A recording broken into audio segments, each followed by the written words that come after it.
భారతదేశం గోధుమ పిండి కావచ్చు, మందులు కావచ్చు, మంచినీళ్ళు కావచ్చు, చిన్నపిల్లలకు కావాల్సినటువంటి పాల డబ్బాలు కావచ్చు, ఇట్లాంటిది యుద్ధం చేస్తున్నటువంటి ఇరాన్కి సాయం చేస్తుంది.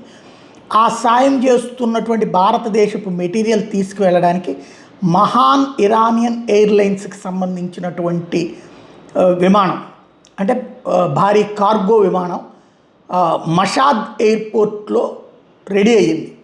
ఆల్రెడీ 2-3 రౌండ్లు మన దగ్గర నుంచి తీసుకెళ్ళింది. నెక్స్ట్ మళ్ళీ తీసుకెళ్ళడానికి రెడీ అవుతుంది. అది ఢిల్లీకి ఏప్రిల్ 1న చేరి 11 టన్నుల హ్యుమానిటేరియన్ ఎయిడ్ తీసుకుని వెళ్ళాలి. అందుకోసం రెడీ అయి ఉన్న విమానం మీదన ఇప్పుడు అమెరికా మిస్సైళ్లతో విరుచుకుపడింది. ఆ విమానం కాస్త పేలిపోయింది.